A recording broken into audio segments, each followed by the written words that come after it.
older, I'm getting much better at using the word no. I used to be rubbish at saying no. I used to say yes all the time, yes too much, yes to everything. To the point where I felt a bit like a doormat, a bit like I was being used, I suppose. And then I went through a phase of saying yes, but immediately regretting it. And then I went through a phase of saying no, but in a really kind of wishy-washy, namby-pamby sort of way. Now, if somebody asks me to do something I don't want to do, I just go like this. No.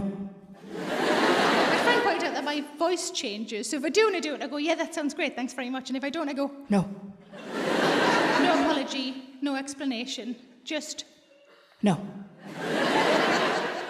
Made a list of some of the things I've said no to over the years. First thing on my list, I said no to opening a sexual health clinic on the Isle of Wight. You know when I say opening, I mean cutting a ribbon, not getting planning permission. You know that? I said no to a voiceover for an advert they thought I was perfect for, and I thought, let's see what you think I'm perfect for. It was an advert for soil. All I can think is that they Googled my name and it said I was very dirty, and they were like, yep, she'll do that. She's dirty. Down to earth, she probably got worms. Yep. This one's very straightforward. I say no to skinny jeans because I find them very thrushy. Very straightforward, that one. I say no to giving my email address to shop assistants. Have you had this? Actually, the last time it happened, I didn't say no, I said a different word. I got to the till and the man on the till said, and your email address is? And I said, irrelevant.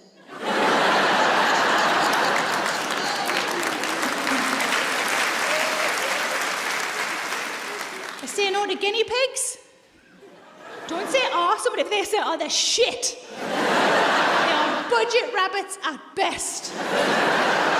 Go on, spend another couple of pounds, treat yourself to some fucking ears.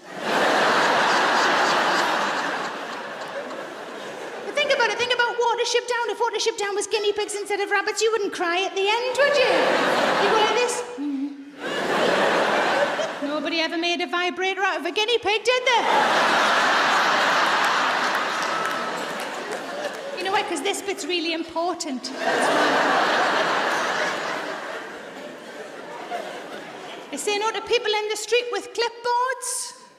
There was a few people agreeing with that over there, yeah. Unless they're standing outside a stationery shop and there's an offer on clipboards, because I love stationery more than fucking life itself. I say no to notebooks and aspirational signs. I'd say anything to do with dreams. Make your dreams come true, make your dreams a reality. Because I always think, do you mean my actual dreams, like the ones I have in the night? You want me to make those come true? Are you sure?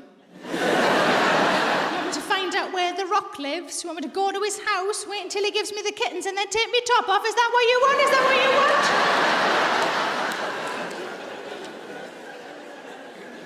I say no to slates instead of plates. Have you had this?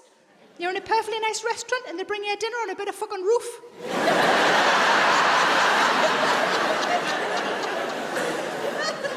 I was at the Edinburgh Fringe in August last year and I was genuinely served a fry-up in a frying pan.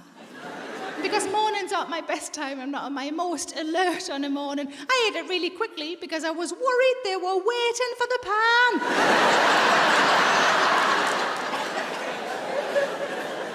This next one's a little bit controversial. Not everybody likes this one. There's 3 to go, by the way. I said no to a gig at the Queen's Jubilee because I was picking up a kitten. I spent 8 years of my life without any pets, the longest I'd ever gone, because of the lifestyle of my job. And then my husband and I realised we were finally in a position where we could definitely look after a cat. And our friend's cat had just had kittens, so we locked a date in my diary when that kitten could leave his mum and come and live with us. It was locked in my diary. And my agent, she said, but it's the Queen's Jubilee. And I said, but it's a kitten. She tried always to persuade me, and in the end I just said, look, I don't care how good her tits are, I'm not fucking going. Second last one. I said no to someone shoving a crunchie up my fanny. Now, I don't know when you last had a crunchie, you might not remember the chocolate is very thin and would have fizzled off in no time. Even very angular cinder toffee that would have hurt. Also, I don't do adverts anyway. It wasn't even a Friday. And the last one on my list. I say no to people driving up the closed lane and cutting in. Do you know what I mean by this? Yeah. So we all see the sign at the same point, don't we? The sign that says in 800 yards, this lane will close, and this lane will remain open. Now, I like to consider myself a good driver. I immediately start working my way across to the lane that will remain open. Some people, though, just drive to the front of the other lanes and cut in. Now, if this is me, and this is you better hope that your car is no bigger than a fucking pube.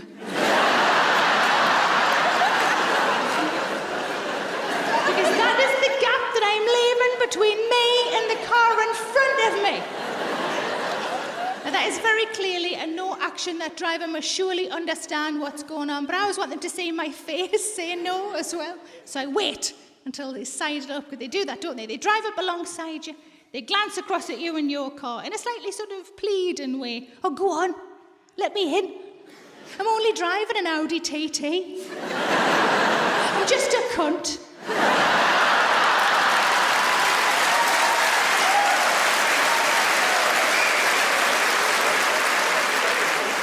And that is when I glance across at them and I go like this. No. No. And just to make sure they definitely get the message, I do this. Aww.